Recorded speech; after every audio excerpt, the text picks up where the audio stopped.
Merry Christmas, Barnaby! I hope you're having a blast this Christmas Eve. This new souped-up sleigh is sure a lot of fun. Yeah, Santa, this was the most fun I've ever had on all Christmases ever. A day to remember. Say, Santa, are we done with delivering all the presents to all the good children of the world? All done, and in record time. Where are we off to now, Santa? I hope there's more fun to be had. You got that right, Barnaby. There's a ton more fun to be had. The day's not over yet. We're heading back home to celebrate this Christmas with all our dear friends. Are you saying we're gonna have a party, Santa? That would be so awesome. It's gonna be an amazing Christmas bash. There's gonna be storytellers and dancing and music and sing-alongs. That sounds like a total fun time, Santa. A great time indeed. Well, what are we waiting for? Off to the festivities we go. We made it, and the party is in full swing. Swinging and ringing.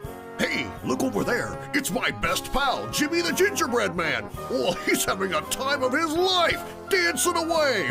Merry Christmas, Jimmy, and a Happy New Year.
never knew Jimmy was such a great dancer. Well, check it out, Barnaby. That's our pal, Alfie the Elf, dancing the Merry Macarena. Dancing and ringing the new year away. Merry Christmas, Alfie, and a Happy New Year.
What do you know? It's the coolest dancer in the North Pole.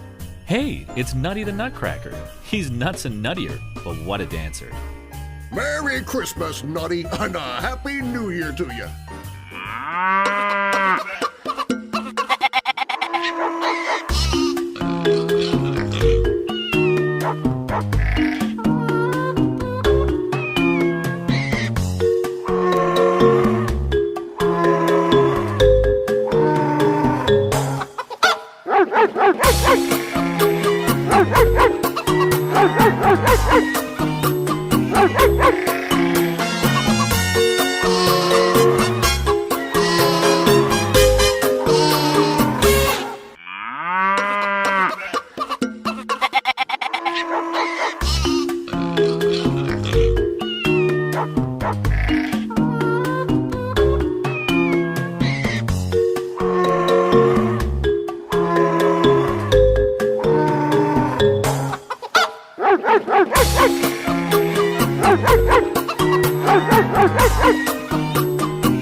Hey, look over yonder.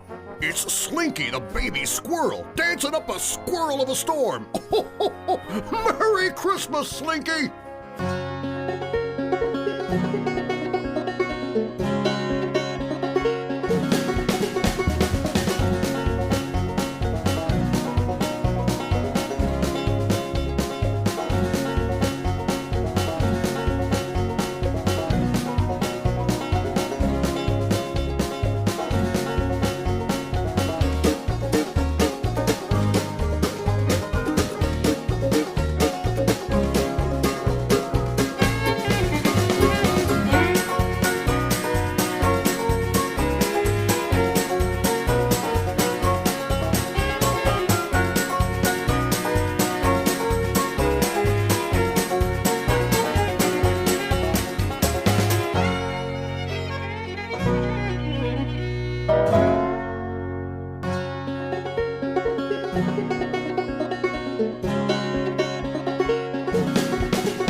Cute Slinky.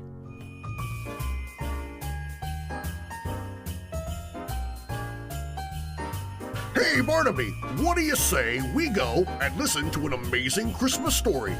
Who will tell us one? I have an idea.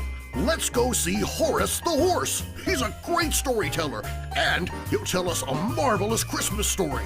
Let's go.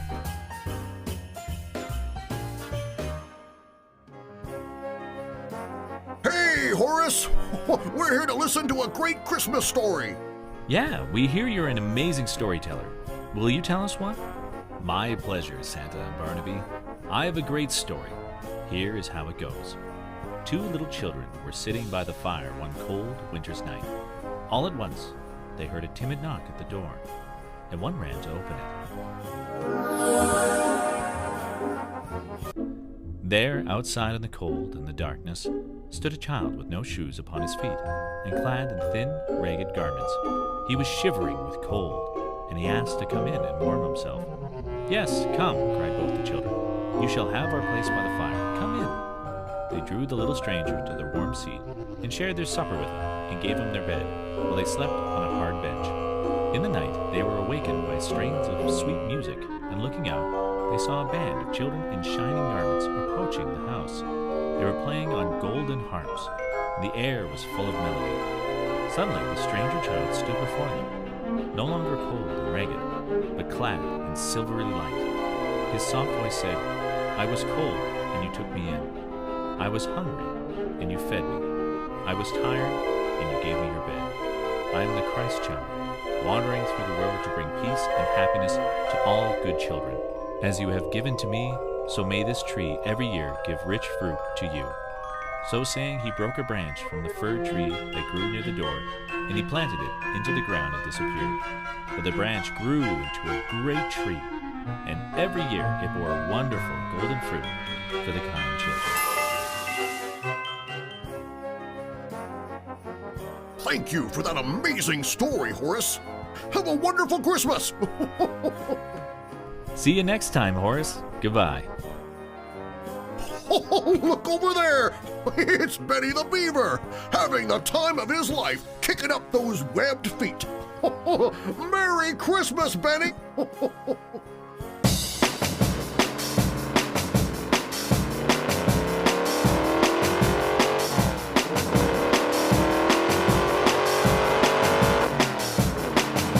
I was just sitting up in my tree, in my tree, in my tree. I saw a beautiful face was looking up at me, up at me, up at me. Oh, she had a cute smile, so I asked her name, asked her name, asked her name. No, I got her talking till she felt the sin, and she felt the sin, felt the sin. And every time I see her, I do my thing. She's no son, it's where she wants to be, where she wants to be, it's where she wants to be. She's cooking us a chicken with a jug of tea. A jug of tea, Oh, a yeah. jug of tea. I'm thankful for the day she knocked right on my door. I'm thankful for the day she knocked on my door. And I never thought I'd fall for the girl next door. And I never thought I'd fall for the girl next door. And every time I see her, I do my thing. Every time I see her, I do my thing. And every time I see her, I do my thing. Armadillo, ring-a-ting-tang.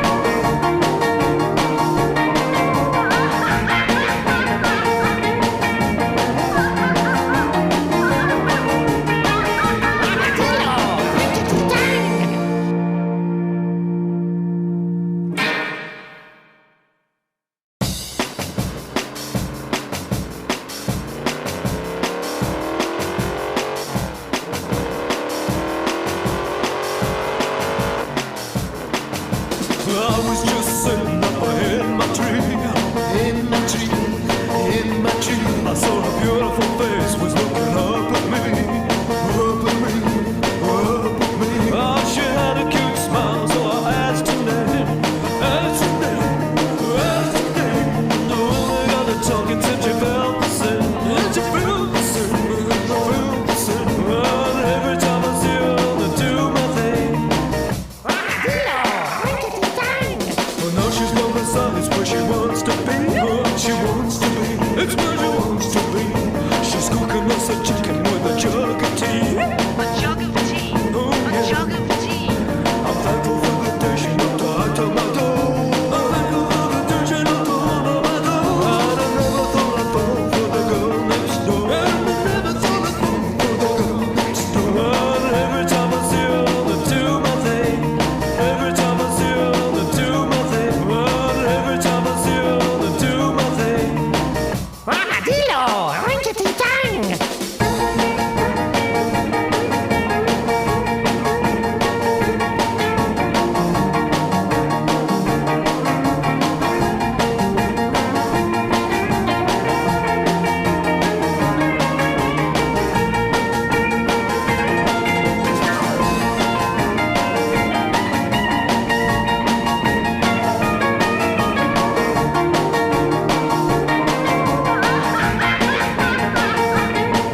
Beaver a great dancer? I told you he was.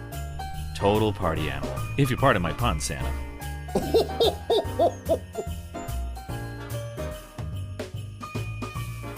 All right, let's go. I hear the party is heating up at the beehive.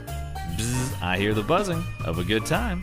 Who could it be but Betty the Bee? Oh, she's dancing the day away. Merry Christmas, Betty!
Look, over there, Barnaby.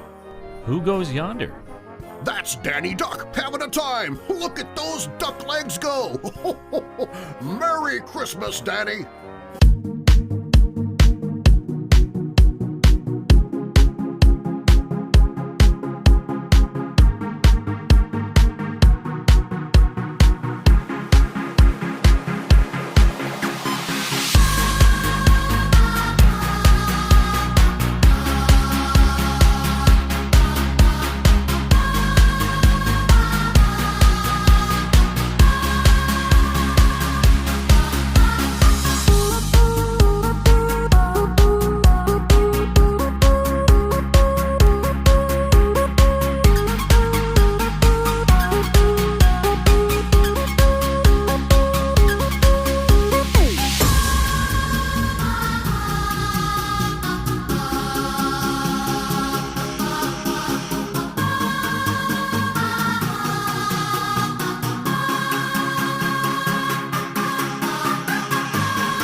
I think I know where the most incredible dancer of all time is performing today. Rudolph the rabbit is stomping those big old bunny feet to a groovy tune. Ho, ho, ho. Merry Christmas, Rudolph.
Say, Barnaby, I'm in the mood for a good Christmas story. Oh yeah, me too. Who will tell us a great story, Santa? I know just the ruminant who can tell the most amazing stories. Who would that be? Let's go see Silky the Christmas cow. Silky the Christmas cow? I love her. She's the best storyteller in the world. Oh, indeed.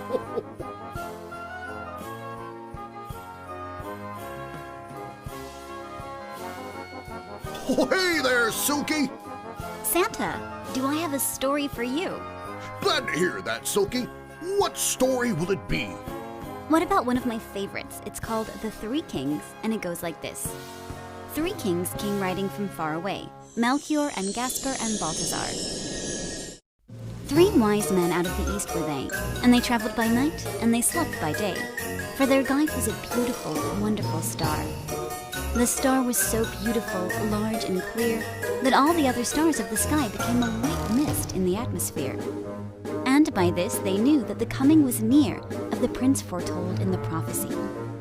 3 caskets they bore on their saddle bows, 3 caskets of gold with golden keys. Their robes were of crimson silk, with rows of bells and pomegranates and furbelows. Their turbans like blossoming almond trees. And so the 3 kings rode into the west, through the dusk of the night, over hill and dell. And sometimes they nodded with beard on breast, and sometimes talked as they paused to rest, with the people they met at some wayside well. Of the child that is born, said Balthazar, good people, I pray you tell us the news. For we in the east have seen his star, and have ridden fast and have ridden far, to find and worship the King of the Jews. And the people answered, you ask in vain. We know of no king but Herod the Great. They thought the wise men were men insane, as they spurred in their horses across the plain, like riders in haste who cannot wait. And when they came to Jerusalem, Herod the Great, who had heard this thing, sent for the wise men and questioned them, and said, go down unto Bethlehem, and bring me tidings of this new king. So they rode away, and the star stood still, the only one in the gray of morn. Yet it stopped, it stood still of its own free will, right over Bethlehem on the hill, the city of David, where Christ was born. And the three kings rode through the gate and the guard, through the silent street, till their horses turned and neighed as they entered the great inn-yard. But the windows were closed and the doors were barred, and only a light in the stable burned. And cradled there in the scented hay, in the air made sweet by the breath of kine, the little child in the manger lay, the child that would be king one day of a kingdom not human but divine. His mother, Mary of Nazareth, sat watching beside his place of rest, watching the even flow of his breath, for the joy of life and the terror of death were mingled together in her breast. They laid their offerings at his feet. The gold was their tribute to a king. The frankincense with its odor sweet was for the priest, the paraclete, the myrrh for the body's burying. And the mother wondered and bowed her head, and sat as still as a statue of stone. Her heart was troubled yet comforted, remembering what the angel had said of an endless reign and of David's throne. Then the kings rode out of the city gate, with a clatter of hoofs in proud array. But they went not back to Herod the Great, for they knew his malice and feared his hate, and returned to their homes by another way.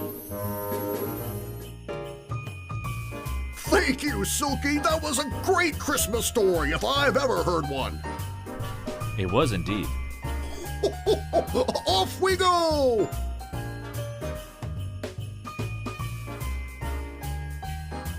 Hey, it's Parrot Pete. He knows the way to more to be had. Let's follow him. Fly high, fly low. Herod Pete, we're right with you.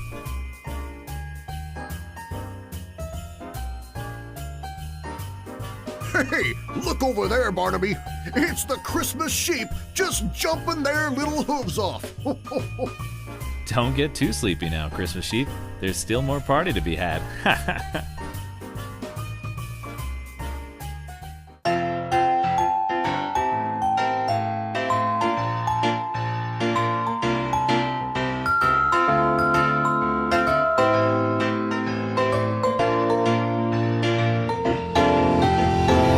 I see Daddy in your eyes. It gives me butterflies. I see Daddy in your eyes. Each day your smile is my prize. Daddy in your eyes. It gives me butterflies. I see Daddy in your eyes. Each day your smile is my prize. When I look into your eyes, your smile is my sunrise. You're the apple of Daddy's eye, and I still can't believe it. I hope we are closely knit. I see Daddy in your eyes. It gives me butterflies. I see Daddy in your eyes. Each day your smile is my prize. Daddy in your eyes. It gives me butterflies. I see Daddy in your eyes. Each day your smile is my prize. You came into this world beautiful and like a pearl. I love you more than you'll ever know, and I hope that I can be a parent pro. I see Daddy in your eyes. It gives me butterflies. I see Daddy in your eyes. Each day your smile is my prize. Daddy in your eyes. It gives me butterflies. I see Daddy in your eyes. Each day your smile is my prize. Daddy in your eyes. It gives me butterflies. I see Daddy in your eyes. Each day your smile is my prize. Daddy in your eyes. Gives me your smile is my prize. Daddy in your eyes. Your smile is my prize.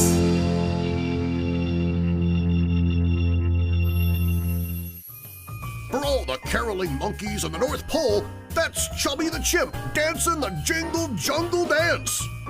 Icy Bananas, he's a superstar. Merry Christmas, chubby. Oh, Señor, Don Gato was a cat on a high red root. Don Gato sat. He was there to read a letter, meow, meow, meow. Where the reading left was better, meow, meow, meow.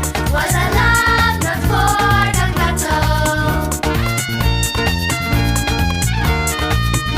I adore you, wrote the lady cat, who was fluffy, white, and nice and fat. There was not a sweeter kitty, meow, meow, meow, in the country or the city, meow, meow, meow. Now she said she wed Don Gato. Oh, Señor Don Gato jumped with glee.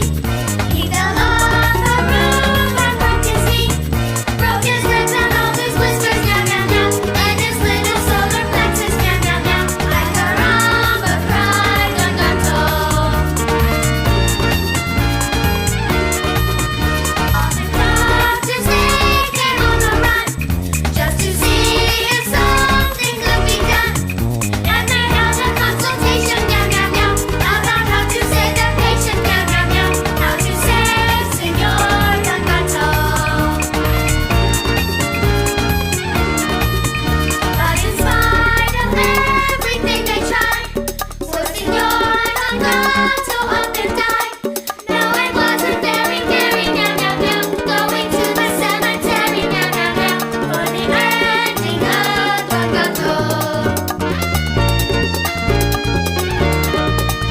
As the funeral passed the market square, such a smell of fish was in the air. Though the burial was paid, meow, meow, meow, he became reanimated, meow, meow, meow. He came back to life, Don Gato.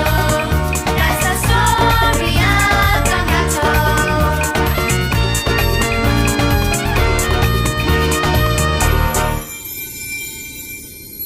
Hey, look over there. That's none other than... Camellia the crocodile tiptoeing her tail off.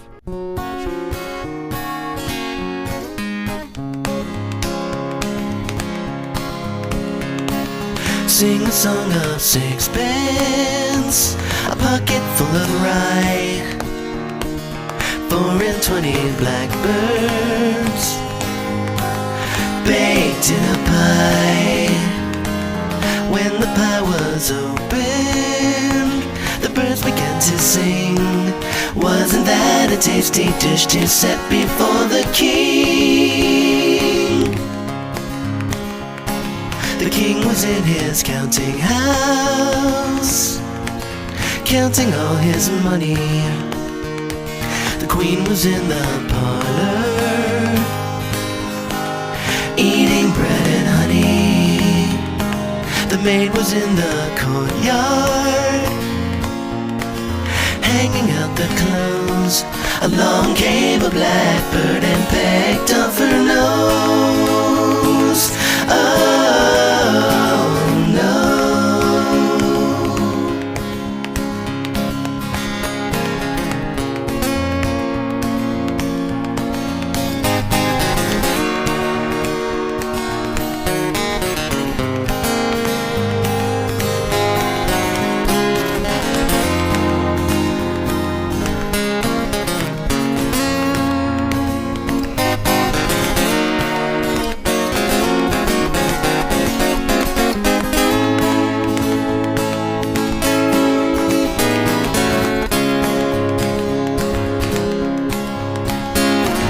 Sing a song of sixpence, a pocket full of rye, 4 and 20 blackbirds baked in a pie.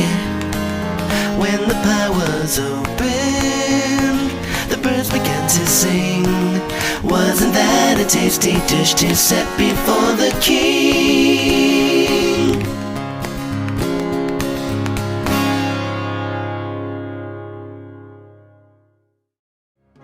Barnaby, I think I spot Gary the gift box doing the holiday hula. He's having a good old time.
Say, Barnaby, you know what I'm in the mood for? What? Santa? A grand old Christmas story to get me in the holiday mood. Me too. Who will tell us one? What about our dear pal, Frosty the Donkey, who lives by the old Bubbling Mill Creek? That's a great idea, Santa. He's the awesomest storyteller ever. Whoa, let's go!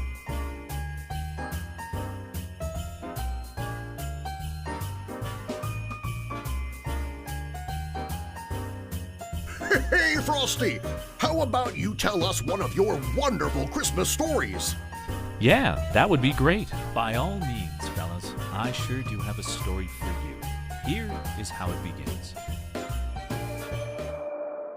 Piccola lived in Italy, where the oranges grow, and where all the year the sun shines warm and bright. I suppose you think Piccola a very strange name for a little girl, but in her country it was not strange at all, and her mother thought it the sweetest name a little girl ever had. Piccola had no kind father, no big brother or sister, and no sweet baby to play with and love. She and her mother lived all alone in an old stone house that looked on a dark, narrow street. They were very poor, and the mother was away from home almost every day, washing clothes and scrubbing floors, and working hard to earn money for her little girl and herself. So you see, Piccola was alone a great deal of the time, and if she had not been a very happy, contented little child, I hardly know what she would have done. She had no playthings except a heap of stones in the backyard that she used for building houses, and a very old, very ragged doll that her mother had found in the street one day. But there was a small round hole in the stone wall at the back of her yard, and her greatest pleasure was to look through that into her neighbor's garden. When she stood on a stone and put her eyes close to the hole, she could see the green grass in the garden, and smell the sweet flowers, and even hear the water splashing into the fountain. She had never seen anyone walking in the garden, for it belonged to an old gentleman who did not care about grass and flowers. One day in the autumn, her mother told her that the old gentleman had gone away and had rented his house to a family of little American children who had come with their sick mother to spend the winter in Italy. After this, Piccola was never lonely, for all day long the children ran and played and danced and sang in the garden. It was several weeks before they saw her at all, and I'm not sure they ever would have done so, but one day their kitten ran away. And in chasing her, they came close to the wall and saw Piccola's black eyes looking through the hole in the stones. They were a little frightened at first. It did not speak to her, but the next day she was there again, and Rose, the oldest girl, went up to the wall and talked to her a little while. When the children found that she had no one to play with and was very lonely, they talked to her every day and often brought her fruits and candies and passed them through the hole in the wall. One day they even pushed the kitten through, but the hole was hardly large enough for her, and she mewed and scratched and was very much frightened. After that, the little boy said he would ask his father if the hole might not be made larger, and then Piccola could come in and play with them.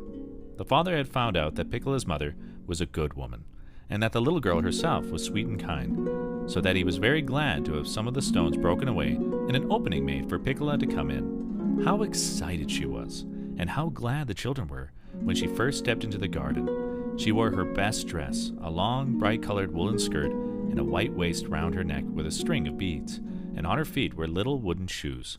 It would seem very strange to us, would it not, to wear wooden shoes? But Piccola and her mother had never worn anything else, and never had any money to buy socks. Piccola almost always ran about barefooted, like the kittens and the chickens and the little ducks. What a good time they had that day, and how glad Piccola's mother was that her little girl could have such a pleasant, safe place to play in while she was away at work. By and by, December came, and the little Americans began to talk about Christmas. One day, when Piccola's curly head and bright eyes came peeping through the hole in the wall, and they ran to her and helped her in, and as they did so, they all asked her at once what she thought she would have for a Christmas present. "A Christmas present?" said Piccola. "Why, what is that?" The children looked surprised at this, and Rose said, rather gravely, "Dear Piccola, don't you know what Christmas is?" Oh yes, Piccola knew it was the happy day when the baby Christ was born, and she had been to church on that day and heard the beautiful singing, and had seen the picture of the babe lying in the manger, with cattle and sheep sleeping around about. Oh yes, she knew all that very well, but what was a Christmas present? Then the children began to laugh and to answer her all together. There was such a clatter of tongues that she could hear only a few of the words now and then, such as chimney, Santa Claus, stockings, reindeer, Christmas Eve, candies, and toys. Piccola put her hands over her ears and said, "Oh, I can't understand one word. You tell me, Rose." Then Rose told her all about jolly St. Claus, with his red cheeks and white beard and fur coat, and about his reindeer and sleigh full of toys. "Every Christmas Eve," said Rose, "he comes down the chimney and fills the stockings of all the good children. So, Piccola, you hang up your stocking, and who knows what a beautiful Christmas present you will find when morning comes." Of course, Piccola thought this was a delightful plan, and was very pleased to hear about it.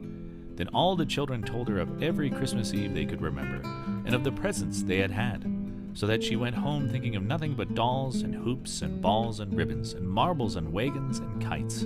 She told her mother about Santa Claus, and her mother seemed to think that perhaps he did not know there was any little girl in that house, and very likely he would not come at all. But Piccola felt very sure Santa Claus would remember her, for her little friends had promised to send a letter up the chimney to remind him. Christmas Eve came at last. Piccola's mother hurried home from her work. They had their little supper of soup and bread, and soon it was bedtime. Time to get ready for Santa Claus. But oh, Piccola remembered that for the first time that the children had told her she must hang up her stocking, and she hadn't any, and neither had her mother. How sad it was. Now Santa Claus would come and perhaps be angry because he couldn't find any place to put the present. The poor little girl stood by the fireplace, and the big tears began to run down her cheeks. Just then, her mother called to her, "Hurry, Piccola, come to bed." What should she do? But she stopped crying and tried to think. And in a moment she remembered her wooden shoes and ran off to get one of them. She put it close to the chimney and said to herself, "Surely Santa Claus will know what it's there for. He will know I haven't any stockings." So I gave him the shoe instead. Then she went off happily to her bed, and was asleep almost as soon as she had nestled close to her mother's side. The sun had only just begun to shine next morning when Piccola woke. With one jump, she was out of the floor and running toward the chimney. The wooden shoe was lying where she had left it, but you could never guess what was in it. Piccola had not meant to wake her mother, but this surprise was more than any little girl could bear and yet be quiet. So she danced to the bed with the shoe in her hand, calling, "Mother, mother, look, look! See the present Santa Claus brought me." Her mother raised her head and looked into the shoe. "Why, Piccola," she said, "a little chimney swallow nestled in your shoe. What a good Santa Claus to bring you a bird." "Good Santa Claus, dear Santa Claus," cried Piccola, and she kissed her mother and kissed the bird and kissed the shoe, and even threw kisses up the chimney. She was so happy. When the birdling was taken out of the shoe, they found that he did not try to fly, only to hop about the room. And as they looked closer, they could see that one of his wings was hurt a little. But the mother bound it up carefully, so that it did not seem to pain him. And he was so gentle that he took a drink of water from a cup, and even ate crumbs and seeds out of Piccola's hands. She was a proud little girl when she took her Christmas present to show the children in the garden. They had had a great many gifts: dolls that could say Mama, bright picture books, trains of cars, toy pianos, but not one of their playthings was alive, like Piccola's birdling. They were as pleased as she, and Rose hunted about the house until she found a large wicker cage that belonged to a blackbird she once had. She gave the cage to Piccola, and the swallow seemed to make herself quite at home in it at once, and sat on the perch winking his bright eyes at the children. Rose had saved a bag of candies for Piccola, and then she went home at last, with the cage and her dear swallow safely inside it. I'm sure there was not a happier little girl in the whole country of Italy. Oh, that was a great story, Frosty. Yeah, a lovely story. See you next time, Frosty. Have a Merry Christmas. Hey, look over there. Willie having an icy ball. Merry Christmas, Willie, and a Happy New Year.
Gary the Frog is kicking up those long legs in a holiday jig.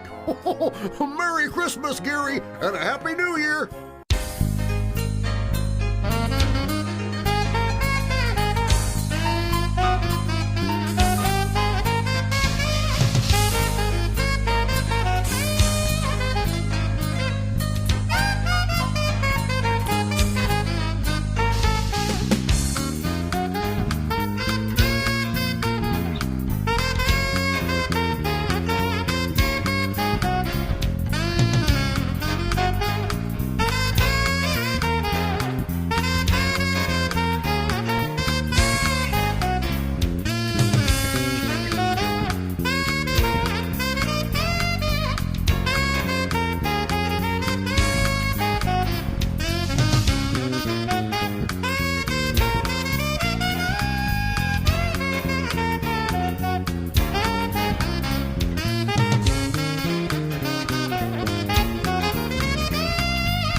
Barnaby, do my squinty eyes betray me, or is that a whole troop of dancing gingerbread men?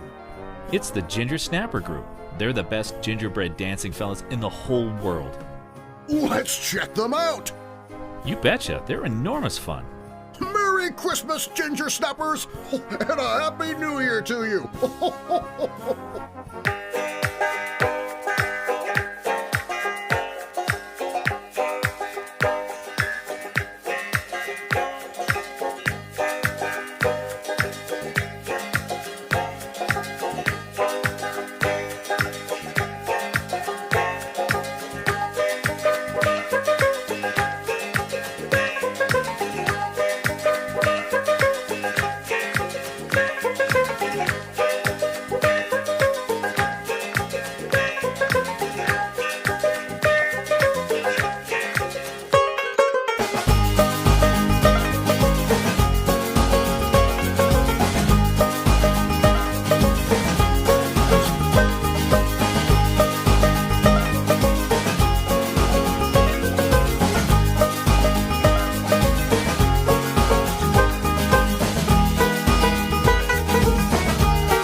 what do I see yonder in the snowy woods? That's Theodore the teddy bear. He's having a holiday blast. Look at him go. Merry Christmas, Theodore, and a Happy New Year!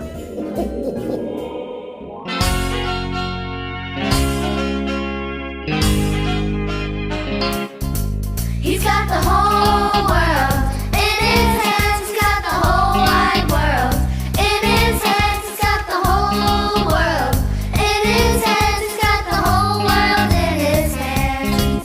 He's got my brothers and my sisters in his hands. He's got my brothers and my sisters in his hands. He's got my brothers and my sisters in his hands. He's got the whole world in his hands.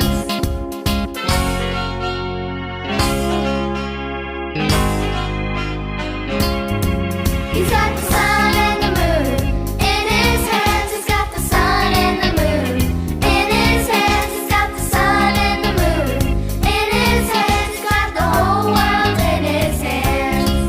He's got the wind and the rain in his hands. He's got the wind and the rain in his hands. He's got the wind and the rain in his hands. He's got the whole world in his hands.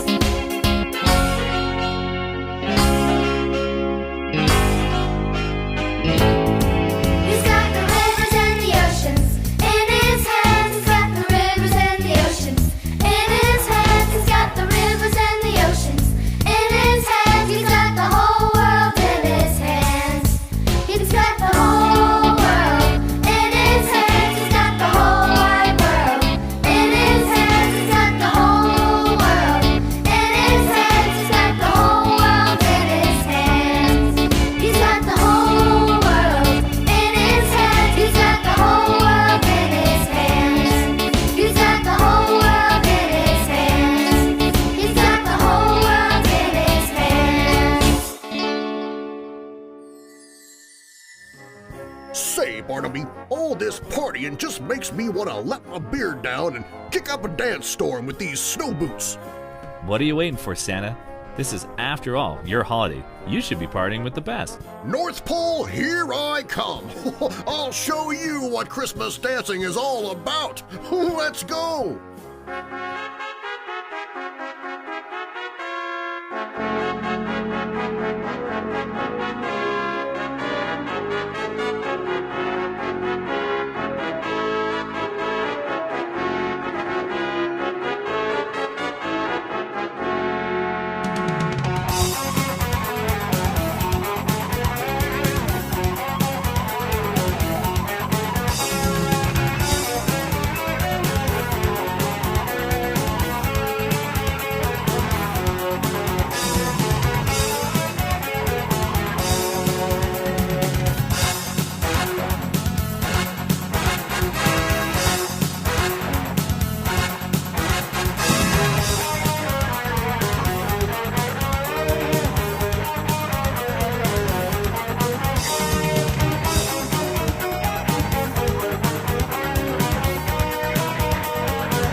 This has been the best Christmas ever.